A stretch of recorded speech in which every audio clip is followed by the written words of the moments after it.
Bonjour les Vierges, bienvenue à vous. Merci d'être là. Je suis ravie de vous accueillir pour votre guidance des 2 semaines à venir, donc du 12 au 25 février 2024. Donc prenez si les messages vous parlent, je le dis à chaque fois, c'est important, mais prenez uniquement ce qui vous parle, ce qui résonne avec vous, avec votre situation. Si ça ne fait aucun écho, c'est que les messages ne sont pas pour vous et c'est pas grave du tout. Voilà, allez, c'est parti. Je vais prendre un premier message de l'oracle l'oracle des sorcières, l'oracle... Je cherche de l'histoire de sorcière, pardon.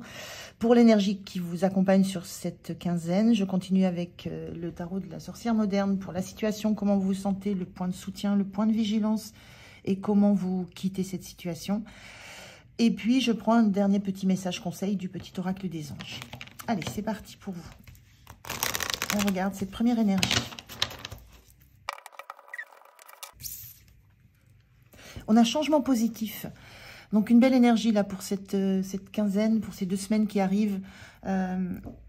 Voilà un personnage qui s'est défait de ses anciens vêtements, de son ancienne peau pour endosser un équipement qui va lui permettre d'aller au-delà de l'endroit de là où il est. Voilà, on a quelqu'un qui est dans une barque et qui s'apprête à rejoindre quand même un 3-mâts. Donc, il y a vraiment une notion de transformation, de changement. On est là aussi sur un milieu aquatique, ça peut être lié à des émotions, ça peut être lié à ça peut être lié à du sentimental, mais surtout du domaine de l'émotionnel, du relationnel aussi, tout simplement. Voilà, mais on a une position où on regarde droit devant et on se lance à l'aventure. On lâche quelque chose qui était peut-être trop conformiste et on se lance avec les moyens du bord, mais on se lance à l'assaut de quelque chose de beaucoup plus grand et de beaucoup plus beau. Donc, très jolie énergie pour vous les Vierges pour ces 2 semaines. Allez, je fais le tirage du tarot et je vous retrouve de suite. Alors, on regarde le dos de deck. On a le valet de coupe inversé. On est bien dans le domaine relationnel, hein, tout domaine confondu, qu'il soit sentimental, professionnel, familial. On est dans le relationnel. J'avais cette sensation-là avec ce changement et cette barque qui vogue sur l'eau. On a un valet de coupe inversé, il y a une notion de ne pas en rester au simple souhait, au simple rêve, aux simples illusions. Ce valet de coupe, il rêve, voilà, il est plongé dans ses rêves, il imagine, il projette, etc. Mais il a les 2 pieds là, ancrés sur le pont, sur le sol. Là, ce valet de coupe inversé me dit que vous allez en fait plonger dans vos émotions, plonger dans ce qui vous appelle, mais bougez en fait. Alors, on a un cavalière de bâton inversé, un 5 de bâton et le hiérophante, le sage. Pardon. Alors, la carte centrale, c'est le 5 de bâton, c'est une notion de conflit. Pardon, décidément. Une notion de conflit, de bataille. Moi, j'ai la sensation que ça bataille en vous. On avait bien ce valet de coupe qui est inversé. Hein, c'est la notion de se projeter et d'oser se lancer, d'oser quitter le sol ferme, là où c'est sûr, là où c'est sécure. On vous encourage à le faire avec cette énergie de changement positif, mais ça bataille. J'ai la sensation que ça bataille à l'intérieur de vous. C'est en conflit. C'est pas facile pour vous de le faire. D'autant qu'on voit en plus ce cavalier de bâton qui est inversé. Ça, c'est le fonceur du tarot. C'est celui qui fonce et qui réfléchit après. Là, on voit bien qu'il y a quelque chose qui est à réfléchir. Vous n'avez pas envie de vous lancer à l'aventure sans avoir un objectif clair, sans savoir dans quoi vous vous embarquez, vers où vous allez. Il y a des craintes et ça se joue à l'intérieur de vous. Voilà, ça bataille. C'est vraiment cette sensation que j'ai. C'est j'y vais pas. Est-ce que je reste là à me faire des films, à idéaliser, à penser, à projeter des choses sans y mettre, sans mettre le pied dans des émotions aussi, hein, dans ce que ça peut ramener comme émotionnel. Ou est-ce que je vais foncer sans trop me poser de questions et puis vivre ma passion? Donc, il y a quelque chose qui chiffonne, qui est vraiment en conflit en vous.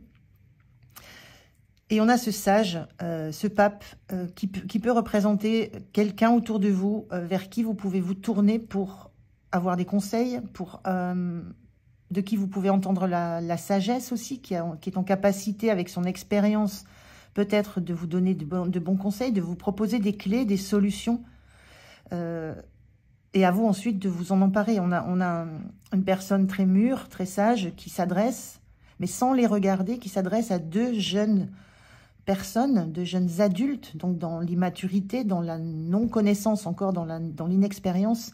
Donc elle ne s'adresse pas à eux en leur donnant des injonctions, elle est là pour leur proposer des solutions. Voilà, donc il y a des clés posées par terre, il y a une notion de... Vous avez des solutions, vous les connaissez peut-être qu'à l'intérieur de vous, vous savez, mais il y a cette notion de est-ce que je m'empare de cette solution, est-ce que je m'empare de cette clé, est-ce que je vais vers ce qui m'attire, ce qui me passionne, ou alors est-ce que je reste simplement sur le quai. Et puis j'attends, et en même temps, ce valet de coupe, il tourne le dos à ce qui pourrait arriver de l'horizon de l'inconnu. Donc il y a vraiment des problématiques comme ça où c'est un petit peu compliqué pour vous de faire le tri dans vos propres émotions, dans vos propres envies. C'est un petit peu ce que je ressens. Avec en même temps cette détermination, cette envie d'aller vers ce trois-mâts, vers cette aventure. On a une sirène aussi, là, il y a une notion de dépasser aussi des illusions. Et en même temps, pour l'instant, ce personnage, il est dans sa barque et il n'y a pas de rame. Donc, il y a des outils, il y a des choses à se saisir, dont il faut que vous saisissiez pour pouvoir faire un bond en avant. Alors, comment vous vous sentez en As de Pentacle, inversé? L'As de Pentacle, c'est le cadeau de la vie, c'est l'opportunité, vraiment le cadeau. Comment vous vous sentez? Vous n'avez pas l'impression que ce qui vous est offert, ce que vous projetez, ce que vous voyez au loin, vous n'avez pas la sensation que ça soit un cadeau de la vie. Il y a cette notion de ne pas être persuadé que ça soit vraiment l'opportunité idéale pour vous. C'est peut-être pour ça que ça bataille, hein. C'est qu'il y a quelque chose qui n'est pas clair en vous. Vous ne savez pas vous n'avez pas d'idée de ce qu'est cette opportunité que vous pouvez avoir, cette vision de l'avenir que vous pouvez avoir. Et ça vous met en conflit. Vous n'avez pas cette certitude de savoir que c'est la bonne opportunité, le bon cadeau, le bon projet, la bonne relation, la bonne façon de faire. Il y a cette notion de pas forcément en être persuadé. D'où ce conflit? Est-ce que je reste? Est-ce que je bouge? Ce qui vous soutient, c'est ce 9 d'épée. Le 9 d'épée, on est dans l'idée de sortir. On est sur une fin de cycle. On n'est encore pas sorti de ça. Mais il y a cette notion que vous allez sortir des pensées qui vous prennent la tête, hein, jusqu'à vous empêcher de dormir peut-être. Il y a cette notion de ce qui va vous soutenir, c'est de sortir du mental, sortir d'un cycle mental, sortir uniquement des pensées négatives, sortir de uniquement vous en référer à votre mental, à votre ego.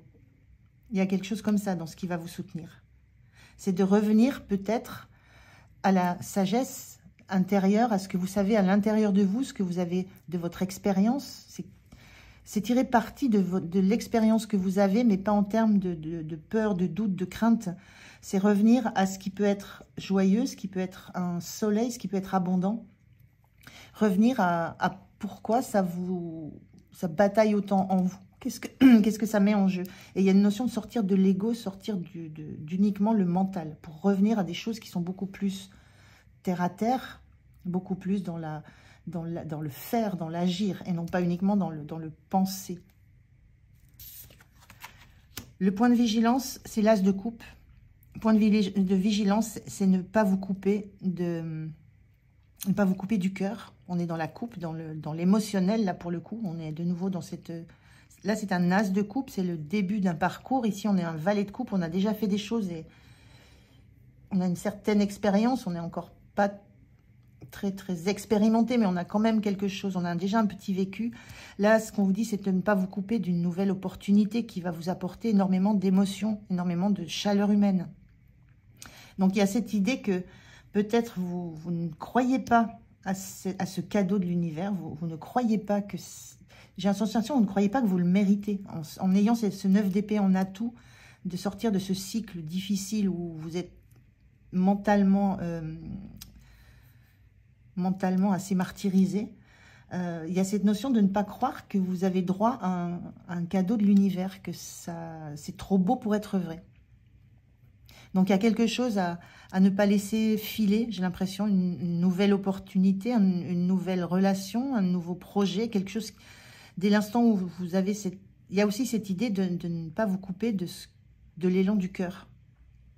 C'est quitter vraiment ce mental omniprésent pour vous relier de nouveau au premier, peut-être à des premiers émois de votre cœur.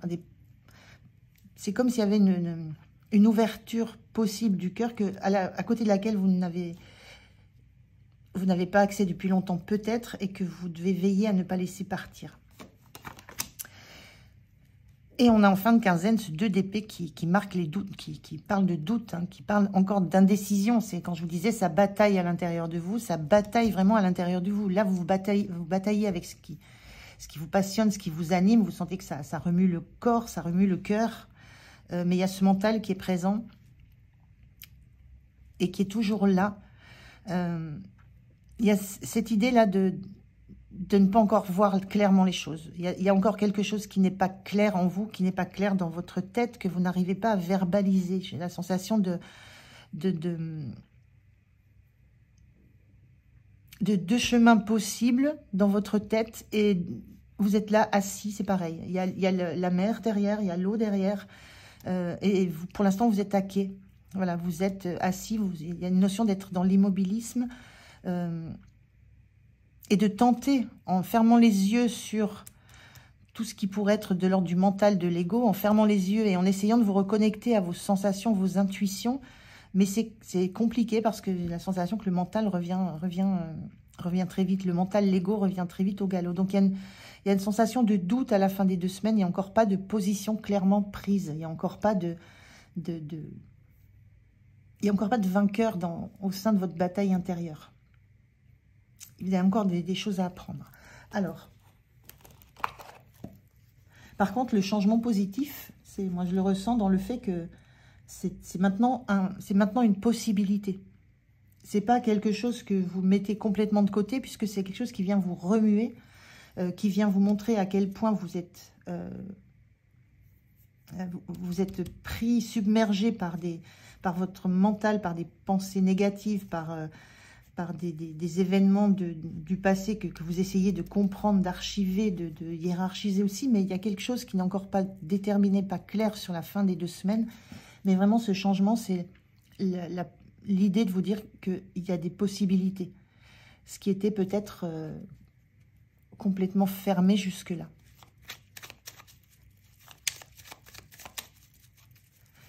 Alors, un message pour vous de l'oracle, du petit oracle des anges. Quel est le message pour vous des anges? Qu'est-ce qu'ils ont à vous dire? Bon, il y en a 2, je vais les prendre. Alors, on a d'abord l'archange Métatron qui vous dit « Je suis ton lien entre le ciel et la terre, entre ton caractère humain et divin. Je suis là pour t'aider à guérir les conflits qui existent entre ton cœur et ton esprit. » Je vous disais ça, hein, ça bataille entre l'esprit et le cœur. Hein. « Ressens-moi dans ton cœur et dans tes pensées. À travers l'unité, il y a l'amour. » Il y a bien cette notion de réouverture de cœur qui vraiment vous perturbe beaucoup, qui vous met dans le doute, mais cette ouverture, vous devez vous y confronter. Le mystère divin. Aligne-toi avec le soleil, la terre, la lune et les étoiles, qui ne font qu'un avec le grand tout. Le mystère divin se dévoile à chaque instant. Sens le pouvoir de l'ici et maintenant. Sois dans le moment présent et célèbre les merveilles de la création. Ce qu'on vous dit là, c'est de de lâcher, c'est ce que vous allez faire, hein, c'est un atout, le 9 d'épée, c'est de lâcher les ruminations, de lâcher la procrastination sur le passé, ce que vous avez vécu, etc., etc. On est bien dans ça, dans ce 9 d'épée, pour revenir au moment présent, revenir à ce que vous êtes en train de vivre, ce que vous pouvez vivre, aux opportunités qui se présentent, aux rêves que vous avez. Il y a cette notion de revenir dans l'instant présent et de ne pas rester dans des ruminations, c'est vraiment le mot que j'entends. Voilà, pour vous les vierges, je vous souhaite de belles semaines. J'en ai fini avec votre guidance. Merci de m'avoir écouté. Portez-vous bien, prenez soin de vous et je vous dis à tout bientôt. Au revoir.